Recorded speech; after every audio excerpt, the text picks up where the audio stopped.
El pasado lunes 26 tuvo lugar la segunda charla del ciclo programado por la Comisión de Economía de Graduados de la UBA. En esta oportunidad y bajo el título de Geopolítica de la Energía,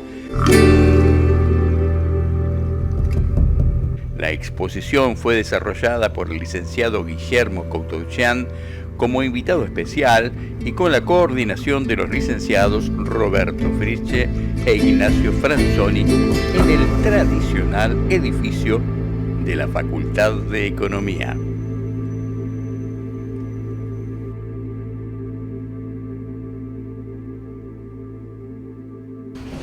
Guillermo. Bueno, muchas gracias, Roberto, por la introducción. Por favor.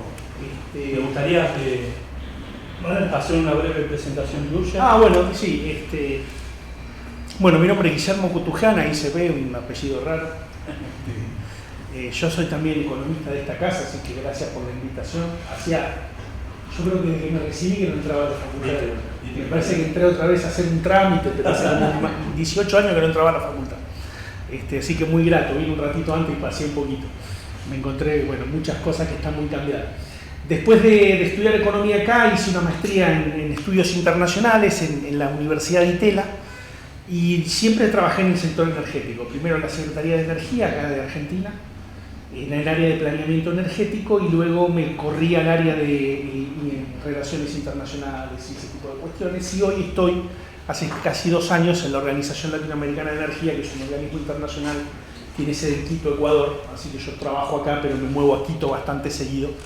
Y la idea de la organización es que casualmente tenés un cuerpo internacional, un órgano internacional donde hay 27 países miembros de América Latina y el Caribe estudiando temas de cooperación y de integración energética, con la ventaja que tiene nuestro continente, que es un continente de paz, no es un continente que esté amenazado por ningún tipo de guerra en el mediano plazo, y además con muchos recursos energéticos disponibles y mineros, porque escuché que muchos de ustedes trabajan en el tema minero. Vamos a hablar un poquito de eso también. Adelante, Nacho. Pero como esto es geopolítica, porque también yo soy docente de geopolítica, soy docente en la Universidad de Defensa Nacional, en la Escuela de Guerra Naval, en la Universidad Austral, y siempre me falta algo, perdón, en la Escuela Superior de Guerra Conjunta de las Fuerzas Armadas, soy profesor de geopolítica. Entonces, la idea es ver los temas energéticos desde el lado geopolítico, no tanto económico, aunque obviamente acá vamos a hablar un poco de economía, y ver cómo en este mundo actual, que es un mundo de transición, yo voy a tomar un poco de lo que dijiste vos y lo vamos a desarrollar un poquito fuerte en distintas transiciones. Una de las que se está viviendo muy fuerte es la transición energética, que eso va a tener, o podría tener, un rediseño en lo que es la política mundial, porque rápidamente tiramos el concepto, luego se va a ir hablando. La transición energética lo que está buscando es que el mundo abandone los hidrocarburos, que es el petróleo, el carbón y el gas natural, que hoy son parte del 80% de la producción mundial de energía, para pasar a energías más limpias, energías que van a necesitar, por ejemplo, minerales críticos como el litio, la bauxita, el cromo, el grafito, etcétera, etcétera. Ahora, ese rebalanceo trae ganadores y perdedores. Hay países que hoy descansan mucho en su producción de petróleo y gas, que dentro de 20 o 30 años no van a ser tan relevantes. Y por el contrario va a haber otros. Entonces, ¿qué geopolítica? Yo lo puse acá muy rápido, esto lo podemos compartir, Ignacio, con la gente que lo necesite, total es todo público, pero es una disciplina que analiza la influencia de los factores geográficos en la vida, característica y evolución de los estados. Esto es bastante importante, porque es decir, muchas veces se habla de geopolítica, pero no se tiene en cuenta el objeto, que el objeto es el Estado, no tanto las corporaciones o el sector privado o distintas cuestiones, sino que es el Estado. Y en general es una disciplina que se nutre de otras disciplinas, como ustedes ven allí, sobre todo la geografía, es decir, el prefijo geo no es, digamos, un capricho. Al hacer geopolítica sin ver un mapa, como nos mostraba Roberto recién, y lo vamos a ver bastante, no tiene demasiado sentido, uno tiene que ubicarse en el mapa. Pero también la historia, la economía, las relaciones internacionales, obviamente, al estar involucrado más de un Estado, es fundamental el tema de las relaciones internacionales entre ellos, y lo que sí empieza a tener mucha influencia en el tema de la energía es la economía de los recursos naturales o el medio ambiente. Porque hay un tema también aquí dentro de la geopolítica de la energía que está un poco de ahí, no digo oculto, pero está también ahí en subrepticio, que es el cuidado del medio ambiente. Porque ese cambio de matriz energética que es necesario que el mundo haga, salirse de los hidrocarburos a ir a esa energía más limpia, tiene un costado muy fuerte que es el cuidado ambiental. Hoy por hoy, los modelos de desarrollo del capitalismo de la época dorada, 40, 60, 70, ya donde se descansaba mucho en el uso de los combustibles fósiles, son bastante, digamos, diría yo, impracticables en los próximos 30 o 40 años, donde el mundo necesariamente se va a tener que mover hacia fuentes de energía más limpia. Esto no significa que el gas y el petróleo se abandonen. Son los objetivos de las Naciones Unidas 2030. Los objetivos de desarrollo sostenible 2030, pero el acuerdo, digamos, marco, o no digo memorando, digo acuerdo, la palabra es acuerdo. El acuerdo marco que da todos estos objetivos de cambio climático es el Acuerdo de París.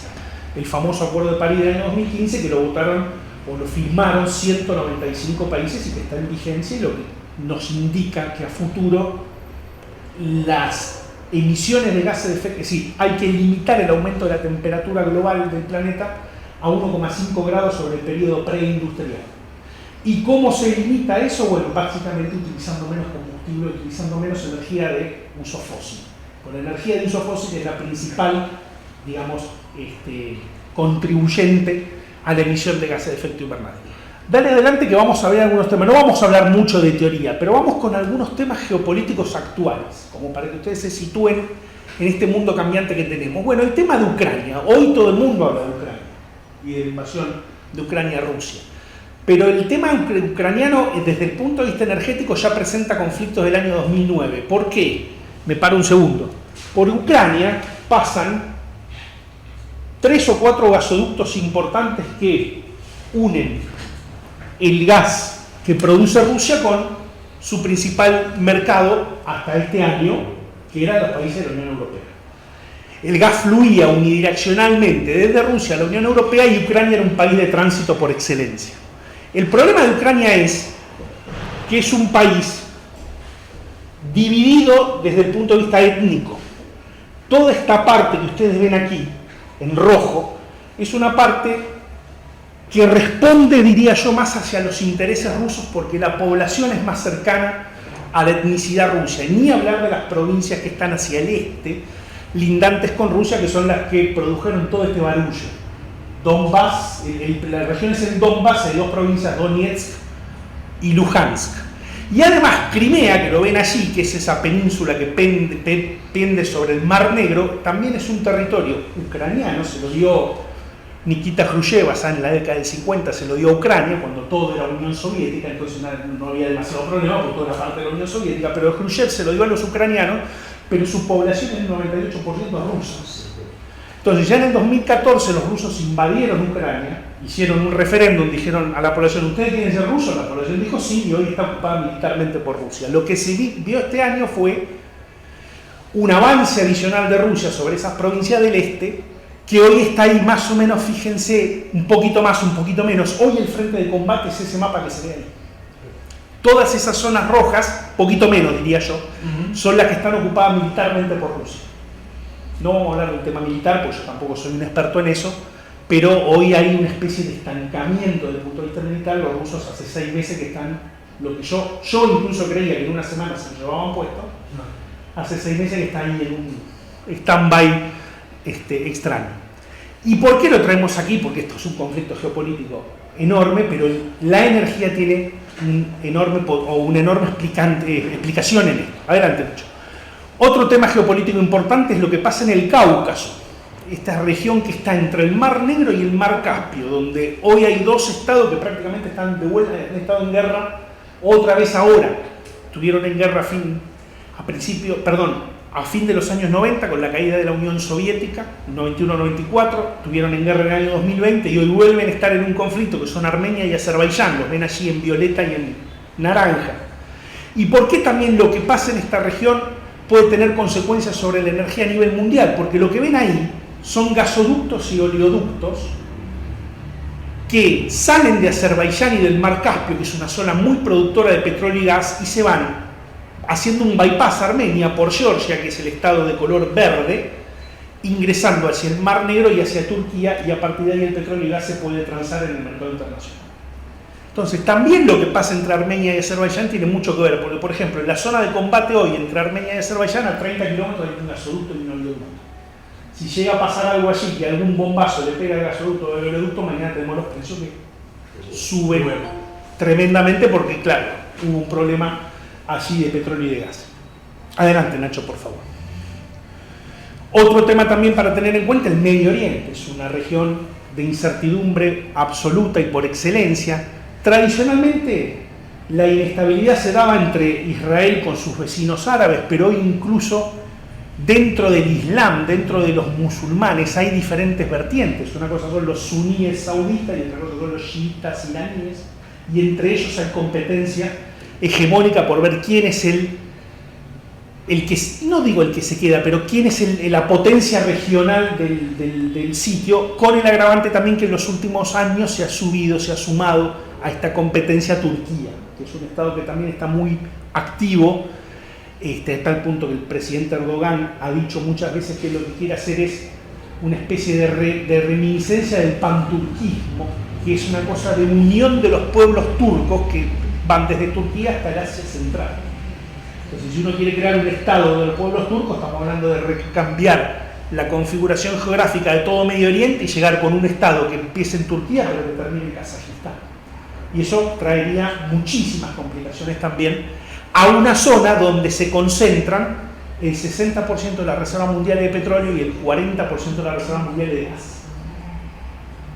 ¿Y por qué si me voy a extender en el uso del petróleo y gas? Cuando yo les dije al principio que la economía mundial tiene que ir saliendo del uso del petróleo y gas para ir a hacer energía limpia, porque hoy todavía el 80% de nuestra producción es petróleo, gas y carbón. Carbón también. Pero sigue siendo muy dependiente de hidrocarburos. Tanto en Argentina como en el resto del mundo. En Argentina te diría que estamos un poco mejor porque hay más penetración del gas natural y no es intensivo el uso del carbón. Y dentro, para los temas climáticos que estábamos mencionando, dentro de los 3 hidrocarburos, el más sucio, el más contaminante cuando se lo coloca en una caldera es el carbón. Y el gas natural es el más limpio, entre comillas. Entonces Argentina tradicionalmente ha tenido una matriz, entre comillas, un poco más limpia, por el importante uso de gas natural, que yo no recuerdo bien el número ahora, pero más o menos la matriz energética argentina estará en un 56-57% descansando en la producción de gas natural. Muy importante. Países gasificados como Argentina, Rusia y Países Bajos. Ninguno más. El resto, así con esa penetración tan fuerte del gas natural. Bueno, pero esta región es una región donde se produce, sobre todo petróleo, y este lugar que ustedes ven aquí, vuelvo a pararme, disculpen, este es el estrecho de Hormuz, que une el Golfo Pérsico con el Mar Arábigo. Es un estrecho de 30 kilómetros entre Emiratos Árabes e Irán, y por allí pasa aproximadamente el 22% de la producción de petróleo mundial, diario. Entonces también, volvamos a los ejes de conflicto. Algún conflicto de Irán, que es un estado belicoso, asertivo, con algún vecino, o con la Marina Americana, con la Marina Británica, que suele estar presente en esa región, puede también que suceda alguna situación, como lo pasó en 2019, luego me refiero a eso, y eso también puede hacer tocar los precios del petróleo hacia arriba, y con eso tiene una afectación mundial. Adelante, por favor. China también, Roberto mencionó, China es uno de los principales consumidores mundiales de energía, uno de los principales productores y también consumidores. ¿Cuál es el vientre blando de China? Voy a parafrasear a Churchill, que hablaba del vientre blando de Europa para los Balcanes. El vientre blando de China es eso que vemos allí, el mar de la China meridional. Es por donde, por ejemplo, China importa el 80% del petróleo que consume. Lo importa vía marítima desde el Golfo Pérsico de los países de África. Entonces, cualquier cosa que suceda también allí, y allí lo que ustedes están viendo, por ahí la gente que está online no lo va a poder ver con mucha precisión, pero hay como diferentes líneas de colores, son las distintas limitaciones territoriales, en donde todos los estados tienen una reclamación territorial y en donde China prácticamente reclama que todo ese mar es suyo. Esto no solo sirve por el tema del transporte, sino también sirve por los recursos que hay en el mar, que está estudiado que hay numerosos recursos de petróleo y de gas en el subsuelo de ese mar también. Entonces también es muy importante ese mar, no solo por el transporte de los hidrocarburos que llegan a China, sino por la riqueza que contiene. Y es un tema para seguir muy de cerca también, porque ahí hay un actor no deseado por China, que es Taiwán. Taiwán es un país que China lo considera, como nosotros podemos decir las Malvinas, digamos, una parte propia, un estado propio, y obviamente Taiwán defiende su independencia, y detrás de Taiwán Estados Unidos está defendiendo su independencia. Hace muy poquito tiempo, creo que fue un mes, estuvo Nancy Pelosi, que es la jefa de los representantes del Congreso de Estados Unidos, estuvo ahí en Taiwán, todo un mensaje es eso. Y China, en el momento que estaba esta mujer, hacía maniobras militares por alrededor de la isla, como pareciendo, bueno, vos estás acá, yo también muestro mis dientes. Entonces, es una situación muy compleja que hay que tener muy presente. ¿Dónde está la energía acá? Que esta es una región de transporte de hidrocarburos absolutamente esencial del estado que más necesita importar hidrocarburos del mundo, que es China. Adelante. Con respecto a China también les muestro esto que es muy interesante, lo encontré hace muy poco tiempo y lo agregué ahora el fin de semana, porque esto es la nueva competencia que se viene. En geopolítica, en la época de la Guerra Fría, Estados Unidos contra la Unión Soviética, un diplomático americano que se llamaba George Kennan, luego fue embajador en la URSS hasta 1947, pero dijo que Stalin era igual a Hitler, entonces le dieron 24 horas para que abandone el país, y el hombre obviamente agarró rápidamente su cosa y se rajó de Moscú. George Kennan diseñó lo que se llamó allá en la década del 50 la teoría de la contención. ¿Qué era la teoría de la contención? Establecer un cinturón entre los países de la NATO en Europa, el Medio Oriente, con presencia norteamericana, el sudeste asiático, Japón, Corea del Sur, Australia, para contener la expansión de la Unión Soviética en ese entonces. Se logró. Yo lo que creo que lo que se viene ahora con esta nueva estrategia que se denomina AUKUS, y ahora les digo de dónde viene esa palabra, es una contención de la expansión de China. En donde, entre Estados Unidos, el Reino Unido y un actor nuevo y muy relevante para esto, que es Australia, se trata de contener la expansión marítima de China. ¿Y por qué Australia se metió en este lío? Y era un tema medio técnico, pero vale la pena un minuto explicarlo. Australia decidió, creo que fue en 2020, renovar su flota de submarinos. Y le compró a Francia numerosos submarinos, no me acuerdo bien cuánto, pero era una inversión bastante importante, 55.000 millones de dólares en submarinos. Pero los submarinos franceses son convencionales. ¿Qué significa que un submarino es convencional? Que tiene cierto límite en la operación, que no puede estar sumergido meses, que es chico, que es un poquito más ruidoso, etcétera, etcétera. Y los americanos y los británicos le hicieron un borrón al contrato que tenía Francia con Australia y le dijeron a australianos: nosotros te vamos a dar submarinos nucleares. El objetivo de los submarinos nucleares es que Australia se sume a esta estrategia de contención a los Estados Unidos y al Reino Unido, y con submarinos nucleares puedan contener la expansión marítima de China. Yendo a la guerra, no, pero los submarinos son una herramienta muy importante por su sigilo. El submarino, si hay un arma importante que tiene el submarino, que son sigilosos. Un submarino nuclear, una vez que entra en un régimen de profundidad, prácticamente es inhallable, no se lo puede encontrar, y eso es muy importante para determinar o para seguir a una marina enemiga que está en expansión, como lo es el caso de China.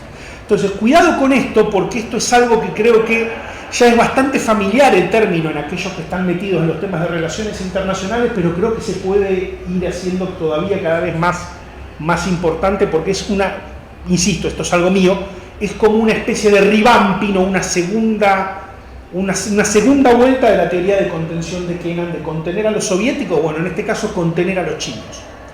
Adelante. Y finalmente termino esta parte con también un gráfico bastante lindo, un mapa bastante lindo de una revista italiana de geopolítica que se llama Limes, en donde se analizan dos mundos: el mundo del caos, que es ese cinturón que ustedes ven ahí a lo largo del norte de América del Sur, América Central, los países de África, el Medio Oriente, el sudeste asiático, el este de Europa, con Ucrania incluida, contra el mundo del orden. Es un poco una teoría que también empieza a manejarse entre algunos geopolíticos dos tipos de mundo. El mundo del orden, que sería Estados Unidos, Europa Occidental, América del Sur como región de paz, etc., versus el mundo del caos, que es básicamente Asia Central, Medio Oriente, este de Europa y sobre todo África. Adelante, Nacho. Vamos para el lado ya, metiéndonos en el lado energético. Y tomo algo también dijo Roberto sobre el tema de transiciones, hablaste vos. Me voy a apoyar en un documento de Federico Merkel. Federico Merkel es profesor de Relaciones Internacionales en USAL, en San Andrés. Él escribió hace poco Geopolítica, Globalización y Cambio Climático en la Argentina frente a un mundo en disrupción. Y él dice, ¿cuál es el contexto geopolítico global actual? Y él lo llama VUCA. Volatilidad, incertidumbre, la U es de uncertainties, ¿no? Complejidad y ambigüedad, en donde se viven tres transiciones.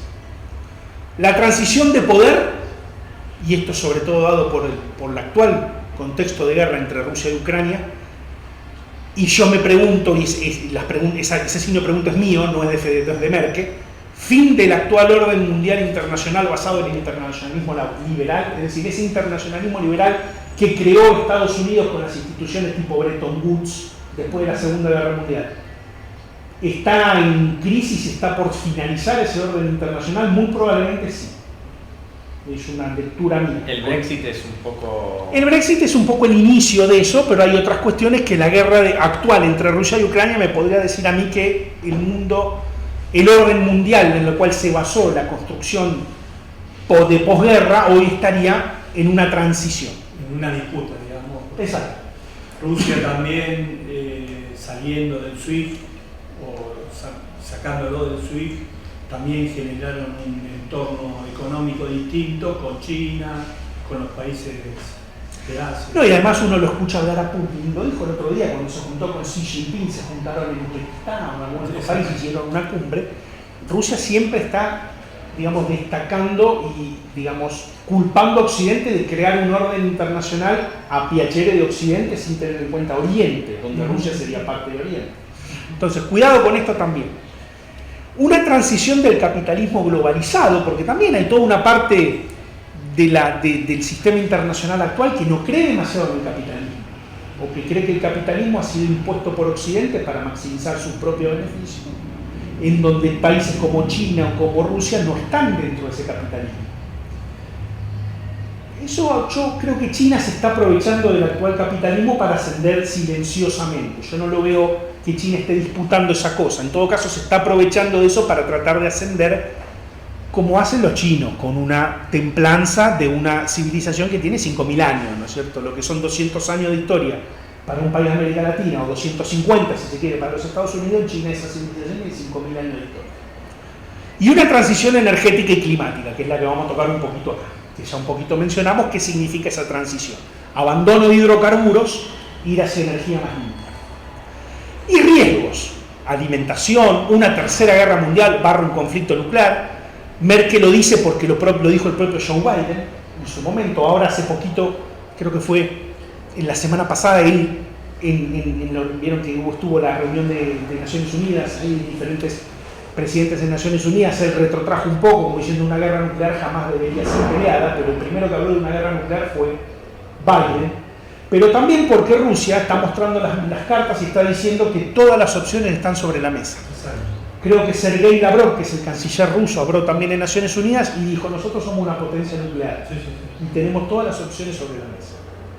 Entonces también hay que estar atento a eso, porque si la ofensiva militar rusa no prospera en algunos meses más, no digo un ataque estratégico sería ataque entre las grandes potencias, pero sí un ataque táctico, digo bien, ¿sí?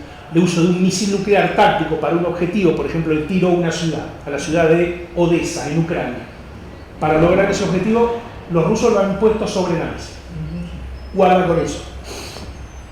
Cambio climático, nueva pandemia, cambio climático, lo decimos antes, superar el aumento de los 2 grados centígrados, y esta inflación, que lo dijiste vos también.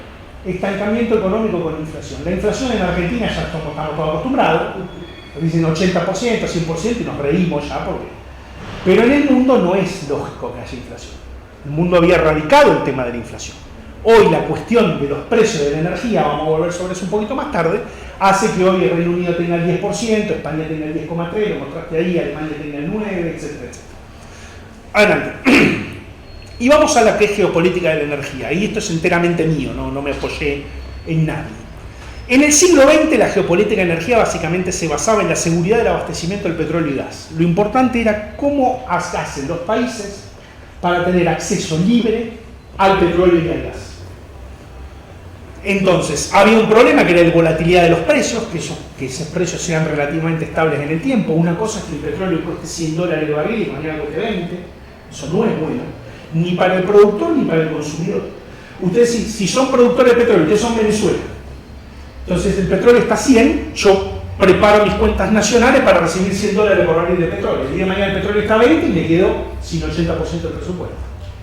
Y si son un comprador, también es un tema de análisis, porque una cosa es gastar $100 en comprar petróleo porque lo importa, otra cosa es gastar 20.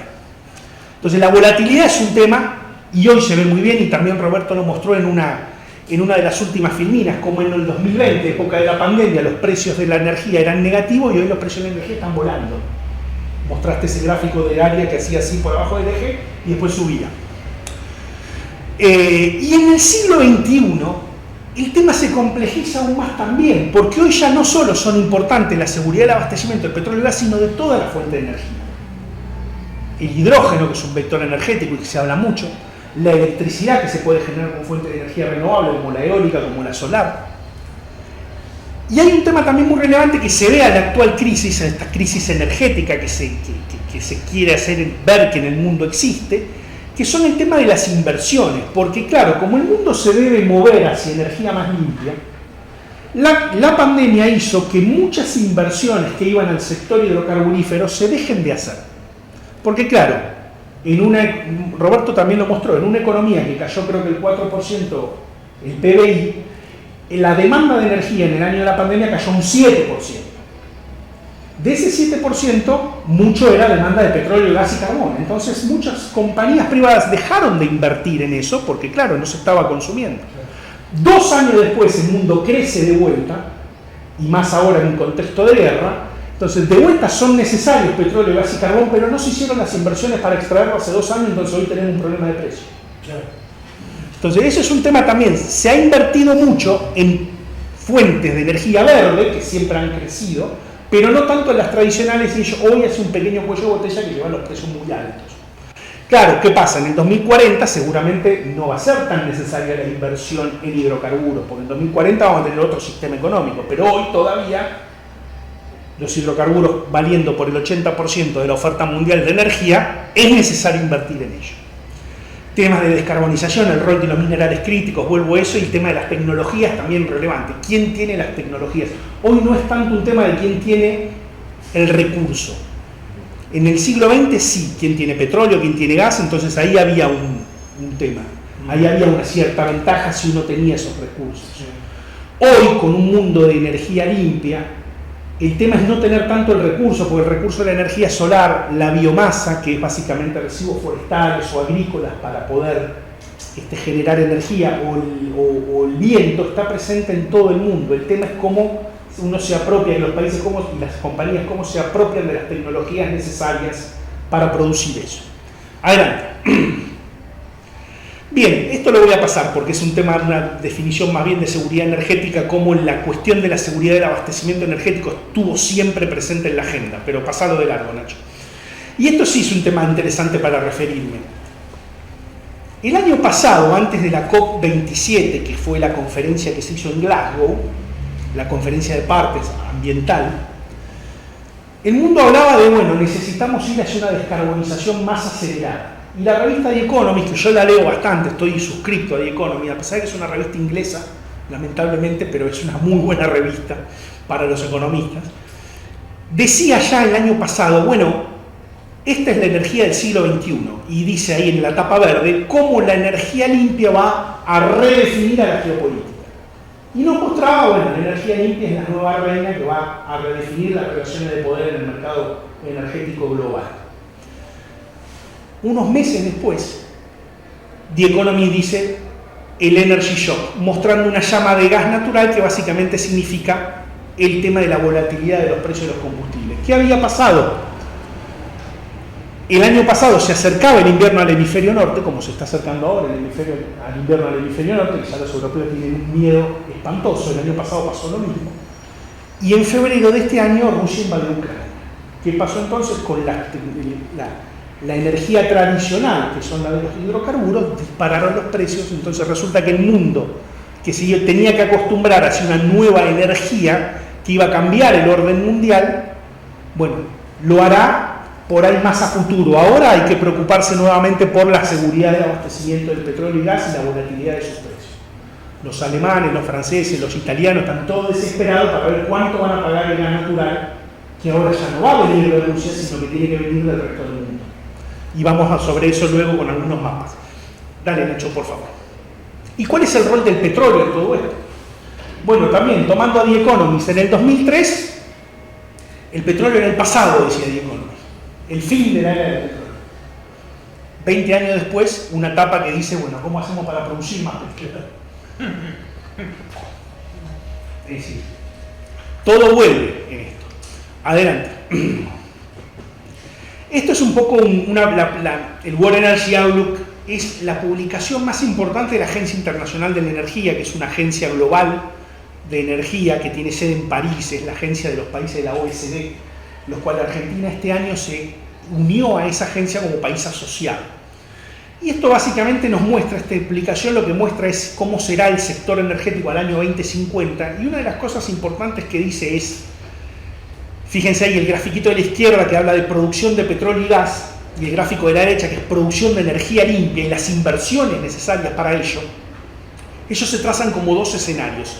La columna que ustedes ven en azul es el escenario llamado STEPS, que es algo así como un business as usual. Aquellos que alguna vez hicieron modelos, es como, bueno, si todo sigue así, ¿cuánto voy a necesitar de invertir de petróleo y gas? Bueno, según el STEPS, se necesitan más de 600 y pico de billones de dólares en esta década, que lleva hasta el año 2030. Pero si uno quiere seguir la columnita de color verde claro, que es un escenario de carbono neutralidad, que es a lo que muchos países se han comprometido ya en el Acuerdo de París y más allá de ser carbono neutrales para el año 2050, resulta que las inversiones en petróleo y gas tienen que bajar casi la mitad y tiene que crecer mucho más, y ahí vemos el gráfico de la derecha, las inversiones en energía limpia. Tienen que prácticamente duplicarse las inversiones en energía limpia de lo que son en un escenario común. Es decir, en esta misma década, el mundo tiene que rápidamente duplicar la inversión en energía limpia si el mundo quisiera hacer carbono neutralidad, que es algo que casi todos los países se comprometieron a hacer. Y yo, ojalá podamos llegar a 2050. Nacho sí, porque es muy joven, pero nosotros por ahí, Roberto, tenemos medio... Y bueno, vamos a ver. Pero si llegamos, yo quiero ver cómo hacen los países para hacer carbono neutral en 2050. ¿Qué significa hacer carbono neutral? Que no se emitan gases de efecto invernadero por la combustión de hidrocarburos, o si se emiten de alguna manera que se puedan absorber de otra, con más bosques, con sumideros, etcétera, pero que eso se pueda absorber. Veremos si el mundo lo puede hacer. Lo que sí es, hay diría yo, consenso importante entre los científicos que estudian los temas climáticos, de que obviamente todas las emisiones son antropogénicas, es decir, son por el uso de que hace el hombre a los hidrocarburos, y de alguna manera eso lo tenemos que cambiar, y lo tenemos que cambiar en esta década, de acá al 2030, porque si no, no llegamos a 2050 a hacer carbono neutral. Ahora voy sobre qué implica hacer eso en esta década. Por favor. Esta pasada. ¿Seguimos? Sí. Bueno, esto es importante. Esto, antes de ir a qué implica, me gustaría también, como hablamos del rol de petróleo, ¿cuáles son el rol de las renovables en la geopolítica de la energía? Y me baso en un informe de la Agencia Internacional de Energía Renovable, otra agencia, en este caso con sede en Abu Dhabi, que los tipos decían algo interesante. Obviamente ellos son una agencia que pregona el uso de renovables, con lo cual decían en el 2050 las renovables ya van a ser más demandadas que las energías fósiles. Hay razones del crecimiento, como dice ahí, el tema de la declinación de los costos, y es cierto, los costos de la energía renovable son cada vez menores a nivel mundial. El punto número 2 es lo que veníamos hablando, son absolutamente esenciales para poder, encarar el tema de cambio climático con cierto éxito. Pero lo importante, y para la geopolítica es lo que dice el final de la filmina, que son las consecuencias, que es el rediseño del poder mundial, según este informe, que yo tiendo a coincidir. Habría una reducción de la importancia del petróleo y gas y un crecimiento más importante de nuevos minerales, metales y tierras raras que sirven a las energías renovables. Ahí está el litio, el cobalto, el coltán, la bauxita y más, que ahora los vamos a mencionar. Entonces, acá está el rediseño donde trae ganadores y trae perdedores. Piensen hoy en lo asertivo y lo poderosa que es Rusia hoy. ¿Y por qué se lanza la invasión contra Ucrania? Pues es un país poderoso. ¿Y por qué es un país poderoso? Porque tiene una economía que no es algo así muy relevante a nivel mundial, pero es una economía que produce casi el 20% del gas del mundial, casi el 12% del petróleo mundial. Si el día de mañana ni el gas ni el petróleo son tan demandados, ¿a dónde está el poder de Rusia? Si no puede vender eso. En cambio, empiezan a hacer o a tomar un rol más protagónico aquellas regiones o países que puedan producir bauxita, que puedan producir litio, que puedan producir grafito, que puedan producir cobalto, que son los metales necesarios para soportar este nuevo tipo de energía, esta nueva fuente de energía que son las energías limpias, eólica, solar y otras más. Adelante. Esto pasalo porque más o menos emisiones lo hablamos. También pasalo. Y esto sí es relevante, como para que vean quiénes son aquellos países que son los que emiten, es decir, los que más contribuyen con la emisión de gases de efecto invernadero. Porque también hay todo un conflicto en las mesas de diálogo internacionales sobre este tema de quién es el responsable de haber ensuciado al mundo. Entonces, actualmente vos te parás en Europa y en Estados Unidos y decís China, es el país que más emite. Pero si uno ve la historia, probablemente Estados Unidos y los países europeos que se desarrollaron a fin del siglo XIX, usando carbón, la primera revolución industrial en Inglaterra es con el carbón, la segunda revolución industrial en Inglaterra, Alemania y Estados Unidos con el uso de los derivados del petróleo, tienen una historia de emisiones mucho más fuerte que las economías de ahora. Entonces siempre hay un tema, es decir, ¿quiénes son los que ensuciaron al mundo? La película versus la foto. Claro, ¿quiénes son los que ensuciaron al mundo? Los que hoy son economías emergentes como China, India, allí está Irán, ahí estará México, Brasil, o son los que ensuciaron al mundo y tienen como que una factura más pesada de pagar a aquellas economías industriales que se desarrollaron cuando prácticamente no había objeciones ambientales. Eso es otro tema muy interesante. Hoy un país se debe desarrollar teniendo un ojo sobre el medio ambiente. Eso en la década del 60 y 50 no pasaba. A nadie le importaba el medio ambiente. Entonces era mucho más barato desarrollarse así. Hoy es mucho más caro. Bueno, en definitiva, los grandes emisores son el G20, con una honrosa excepción, que es Argentina. Argentina es miembro del G20, pero no está entre los clubes, en el club de los mayores emisores de gases de efecto invernadero. Cuidado, a nivel global, a nivel per cápita, nosotros contaminamos como si fuéramos un país europeo. Eso es un tema a tener en cuenta. Como tenemos una población relativamente pequeña, claro, la Argentina contamina como si fuera un país de Francia o Alemania. Entonces ahí hay un tema también para destacar. O sea, a nivel global, como la economía argentina es una economía pequeña, no está en el club de los grandes contaminantes. Sí. Pero a nivel per cápita sí. ¿Y si hacemos ese análisis per cápita también, cómo es? ¿Este análisis per cápita? Sí. Bueno, yo creo que China ahí bajaría muchísimo, obviamente. Habría que ver si se mantiene entre los primeros 20. No tengo el número. Pero China obviamente no sería ese monstruo. Estados Unidos probablemente sería el más importante, Rusia tal vez. Adelante, Nacho, por favor. Esto sacalo, que es un informe sobre carbono neutralidad, que es algo ya hablé. Vamos, 2030, 8,5. Y por eso. Bueno, acá aquí me quiero detener un poco. Porque yo en un momento les dije lo importante de esta década hacer inversiones en energía limpia. Este es el informe actual, anterior que pasé de largo, que es un informe de la Agencia Internacional de Energía sobre carbono neutralidad. ¿Y qué dice ese informe? Bueno, si los países quieren ser carbono neutrales a 2050, hay que hacer 2-3 cambios que son radicales. Y hay que hacerlos ahora, de ahora al 2030. El primero es que hay que multiplicar por 4 la cantidad de energía limpia, adicional energía limpia, es decir, si se estaban en el 2020 adicionando algo así como 200 gigavatios, Hay que adicionar anualmente de aquí al año 2030 más de 1000 gigavatios. Producción, ¿no? Hay que producción de energía, exacto. Hay que multiplicarlo por 4. Vehículos eléctricos, que son vehículos que obviamente no usan combustible fósil, hay que multiplicar por 18 la venta de combustibles de vehículos eléctricos a nivel mundial. Esto lo hablamos para el tema de tu tesis, que vos me decías inviable. Yo también creo que es inviable. En el 2020 más o menos se vendieron unos 2, 3 millones, 4 millones de vehículos. Necesitamos que en todos los años de aquí al 2030 se vendan más de 55 millones de vehículos eléctricos. ¿Cómo hacemos eso? ¿Quién los paga? Un vehículo eléctrico cuesta más de $100.000. Le iba a pedir a Ignacio. Ignacio lo paga, ok. Con cheque al portador. Adelante. Y el tema también de esta nueva seguridad energética, y esto sí es muy relevante y es un poco un corolario de los conceptos estos que queremos introducir acá.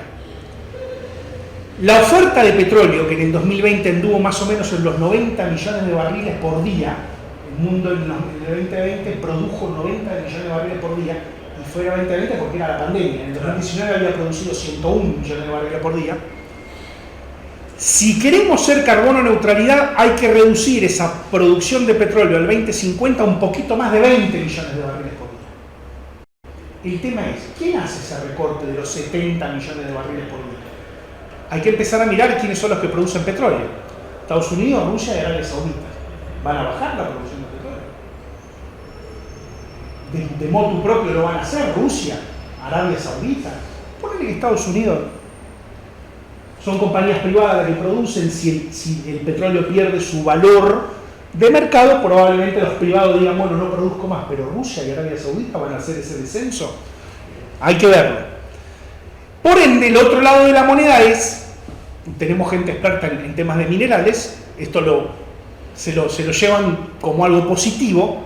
En los próximos 30 años, esos minerales que se demandaron algo así a nivel mundial como poquito menos de 10 millones de toneladas en 2020, en el 2050 se deben demandar más de 40 millones de toneladas. Ahí está una explosión, ahí hay una burbuja económica interesante para aprovechar. Los minerales críticos. ¿Dónde están esos minerales críticos? Dale, Nacho, por favor. Esto pasalo, por los usos. Pero esto es más interesante desde el punto de vista geopolítico. ¿Dónde están? Columna de la izquierda. ¿Quién produce cobre? Chile. ¿Quién produce níquel? Indonesia. ¿Quién produce cobalto? República Democrática del Congo. ¿Quién produce las tierras raras? China. ¿Quién produce litio? Australia. Vamos a la parte de derecha del gráfico.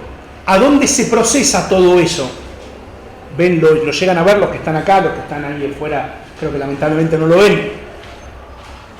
Todo eso se procesa en China. Entonces, una especie de, como un corolario también, una mini conclusión. Estados Unidos llega a esta parte del siglo XXI como el máximo productor mundial de petróleo y de gas. Algo que era, muchas veces cuando yo lo digo esto en mis clases, la gente me mira como diciendo, no puede ser. Sí. Hoy Estados Unidos es el máximo productor de petróleo y gas.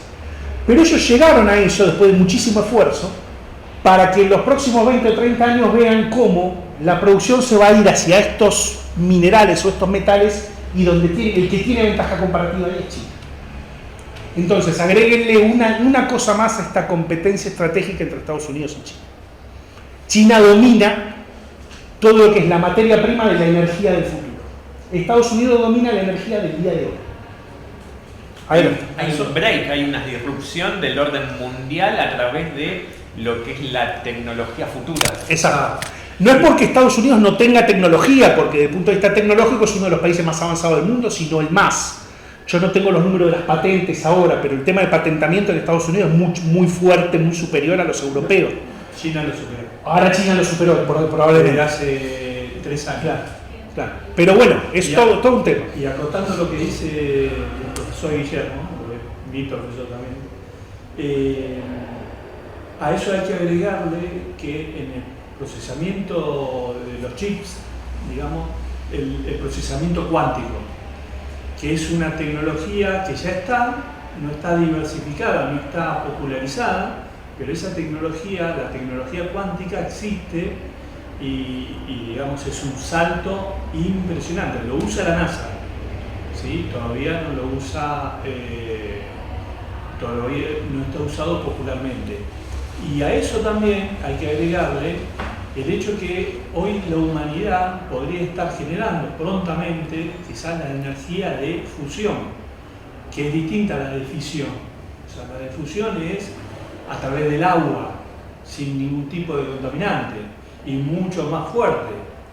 Y a eso también, como disrupción tecnológica, tendríamos que agregarle que, por ejemplo, Tesla ya tiene teléfonos que las baterías duran hasta 15, 20 años, sin cargar. Pasa esto, Nacho, que quiero ir terminando con esto.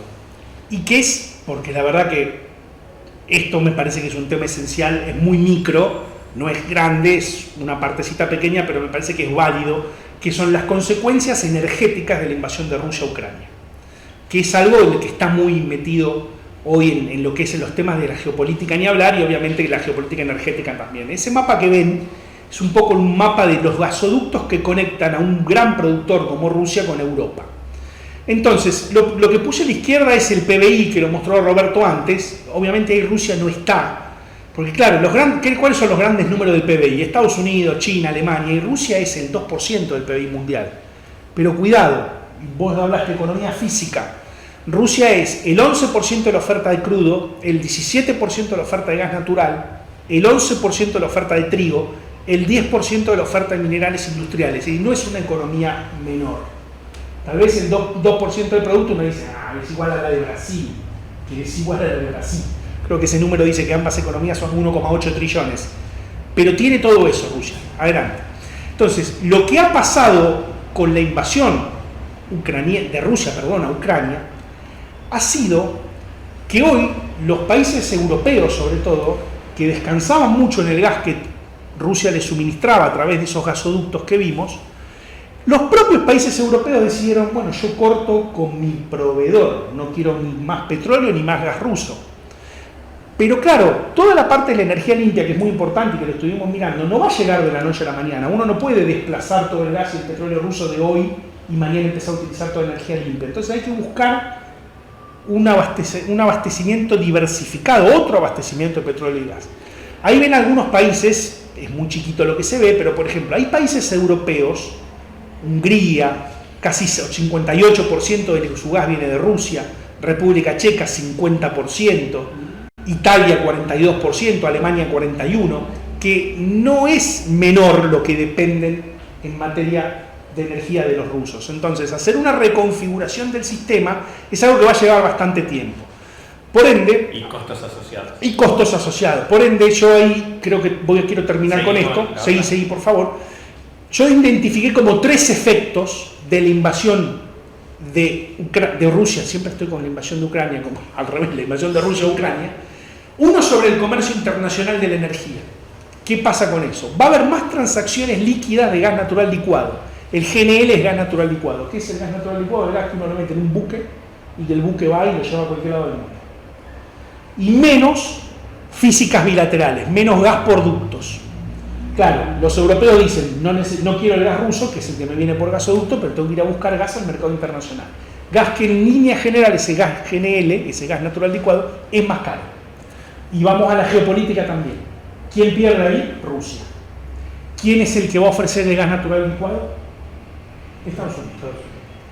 En primera instancia, el que ofrece el gas natural licuado a Europa es Estados Unidos. Después estará Noruega, estará Argelia, estarán los países del Medio Oriente. Qatar es un importante productor de gas natural licuado, pero el que va a hacer la diferencia, el que va a poner lo que los rusos no llegan, es Estados Unidos. En materia de crudo es petróleo, bueno, también los europeos dijeron no queremos más petróleo ruso. ¿Quién lo va a reemplazar? Arabia Saudita. Es el tipo que sale y dice, bueno, yo reemplazo al petróleo ruso. Más GNL en Europa, lo dicho, carbón, porque incluso los europeos están diciendo necesitamos carbón, algo que era impensable. Por estas cuestiones del cambio climático que les mencionábamos antes, y hasta el Acuerdo de París, etc., era impensado que un europeo pidiese más carbón. Yo les comentaba, yo trabajo en la OLADE, la Organización Latinoamericana de Energía, y nos han contactado compañías de Polonia y de Alemania, ambos son productores de carbón, Pero igual nos han contactado para ver si los podíamos poner en contacto con compañías productoras de carbón en Colombia o en Brasil, que en nuestra región son los dos principales productores de carbón, porque necesitan carbón, no tienen carbón. Impensado. Y claro, como decía Ignacio recién, con otros precios. Los precios en 2019, perdón, me paro, el Brent, que es el petróleo que se transa en el Mar del Norte, el mercado británico, en 2022 está costando unos $125 de promedio. En 2019 costaba 64. El GNL, el gas natural licuado, en el mercado TTF, que es el mercado holandés, que es un mercado de referencia para el gas natural licuado, hoy está más o menos, y este número ya me quedó viejo, en $25 el millón de BTU, que es la forma en la cual se mide el precio del gas. En el 2019 ese precio estaba más o menos en $4, $5, y hoy se multiplicó por 5 y hasta por más, les diría yo, porque esto me quedó viejo. El carbón del mercado japonés en el 2022 está a $380 la tonelada, cuando en el año 2019 estaba a $70 la tonelada. Entonces los precios suben. ¿Quién lo paga eso? La demanda final, el usuario final. Entonces los europeos ya están viendo cómo les van a llegar las facturas de electricidad, de gas natural y cómo dicen que los van a liquidar. Unas semanas en Italia hicieron una fogata con las boletas de los servicios públicos. Bueno, porque seguramente se les estará multiplicando entre por 10 y 15 las boletas. Otra forma es, algo que en Argentina se conoce bastante, no se traslada todo el precio al usuario final y se coloca subsidio en el medio. Pero bueno, ustedes son economistas, Roberto, Ignacio, los demás, algún economista más habrá, saben que las cuentas se pagan. Si no la pagas vía tarifa, lo pagas vía subsidio, pero la cuenta siempre se termina pagando. ¿Y cómo cae Rusia ahí? Bueno, es muy importante esto que es, a Rusia lo que le queda es revertir el flujo de gas natural. Rusia, por su geografía, y recuerden esos mapas que vimos antes, no solo tiene gasoductos que van a Europa, tiene gasoductos que van a China. Entonces, para Rusia, si su gas no es demandado en Europa, tranquilamente pueden darse vuelta y colocarlo en China. Pero cuidado, tampoco es tan sencillo eso. En el año 2020, las exportaciones de gas rusos a China fueron el 5% del total y a Europa fueron el 72%. Entonces, esa reversión no es tan sencilla tampoco. Adelante. Un otro efecto sobre la integración energética europea, que es, bueno, que hay sanciones energéticas a Rusia en el corto plazo, un poco hablamos. La reacción de Rusia a esas sanciones son hacer un blending parcial con crudo de países amigos, y esto es muy interesante. Rusia, los europeos prohíben el petróleo ruso. ¿Saben quién está ganando eso? La India. ¿Por qué está haciendo la India como aliado ruso? Claro. Está comprando crudo en Rusia, lo compra barato, porque los rusos no tienen dónde colocarlo, y ellos le agregan un sobreprecio y se lo venden a los europeos. Están haciendo un negocio fantástico, fenomenal. Los indios. El tema del gas, los rusos establecieron una obligatoriedad de pago de gas en rublos, porque una de las primeras cuestiones luego de la invasión, que fue la sanción económica. El SWIFT. El sacarlo del SWIFT y un montón de compañías que se fueron de Rusia. Los rusos, para fortalecer un poco su moneda, dicen, bueno, vos querés gas, pagámelo en rublos. Los europeos no se lo pagan, entonces no le envían más gas. Y otro punto que ya desde el punto de vista europeo, los europeos cómo se consolidan frente a esto, bueno, no solo diversificando la oferta, que es el segundo punto final, con más gas natural licuado, eso lo mencionamos, más energía nuclear, es algo que también los europeos hasta hace mucho no lo defendían a ultranza. El único país que más o menos hablaba de energía nuclear era Francia. Hoy está más o menos, hay una idea de que la energía nuclear es nuevamente una solución, pero con mucha más penetración de energías renovables, es decir, ser más importante en la cantidad de energías renovables que tengan y con más medidas de eficiencia energética, es decir, ser más eficientes cuando se consume energía, ahorrar más. Adelante, Nacho, por favor. Y el otro efecto, un tercer efecto, es sobre la transición energética global. Y este es el tema básicamente más interesante, que por ahí es como comentario casi final. En un mundo en donde se suponía que post-Glasgow, que es la COP27, el mundo debía ser más limpio y acelerar una transición hacia energía más limpia, resulta que hoy, en la preocupación por la seguridad del abastecimiento energético tradicional, que es eso que les decía yo antes, la seguridad por el abastecimiento seguro y a precios asequibles de petróleo, de gas y de carbón, vuelve a estar en la agenda internacional.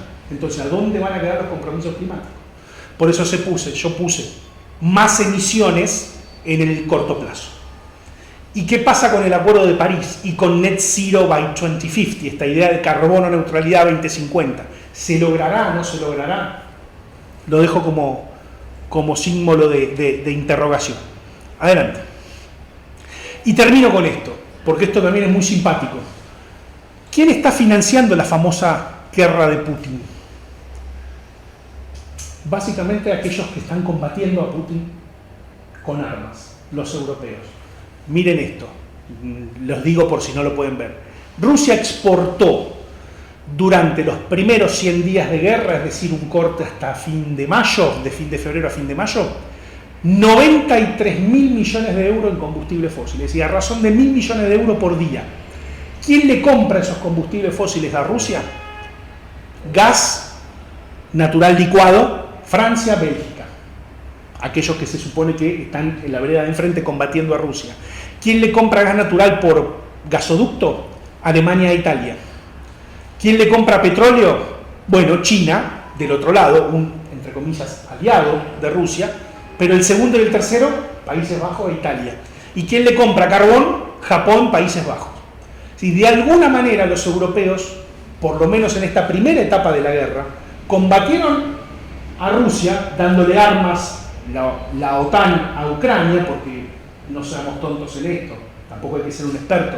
Ucrania no está combatiendo sola, tiene a la OTAN atrás, con armas, e incluso hay algunos videos circulando de soldados ucranianos que hablan con acento americano. Muy probablemente haya mercenarios americanos y británicos peleando en el terreno, seguro. Entonces, no solo con armas, sino también con botas, como se suele decir la jerga militar, pero también por el otro lado están financiando la guerra, están dando el dinero para que Rusia se mantenga en guerra. Y creo que está ahí. Eso es un corolario de lo otro. Y bueno, nada, unas conclusiones. Contexto geopolítico cambiante y complejo. La preocupación por la seguridad energética tradicional y la volatilidad de los precios de los combustibles, que se suponía que era algo medio del pasado, está en la agenda global de la energía hoy de vuelta. Y en el futuro inmediato, ¿qué hay que hacer? Bueno, una estrategia rara, difícil, de que al mismo tiempo que nos preocupamos por la seguridad de tener energía, tratar de igual descarbonizarse. Porque si no, el cambio climático no lo puede pagar en los próximos años. Esto es una lectura muy mía. ¿Quiénes son los ganadores geopolíticos de toda esta realidad? Estados Unidos y China. ¿Quiénes son los perdedores de todo esto? Rusia, me parece, lo veo un perdedor en el largo plazo. Creo que va a salir mal de Ucrania, y además en el largo plazo, cuando el petróleo y el gas no valgan demasiado en la economía mundial, no se va a quedar sin una palanca muy fuerte que le ha servido a Rusia para extender su influencia internacional, y la Unión Europea, que, como dice un politólogo que en su momento a mí mucho no me gustaba, pero he leído cosas y la verdad que es interesante, que es bastante conocido, se llama Andrés Malamuda, aparece en la tele muchas veces. Europa está condenada a la irrelevancia estratégica. Hoy no es más que un apéndice de Estados Unidos. Totalmente. Hoy lo que ha hecho, por ejemplo, el canciller alemán de, digamos, no digo arrodillarse, pero darle totalmente carta abierta a Biden para que Biden le cambie la política energética, porque fue Biden quien le dijo: vos tenés que abandonar a Rusia y tenés que comprar el gas nuestro, y el canciller alemán dijo: sí señor, tiene razón. Probablemente si estuviera Angela Merkel la cosa no hubiera sido así, pero siempre está en los if, digamos, en los si hubiera pasado. Bueno, listo, eso era nomás. Muchas gracias, un aplauso.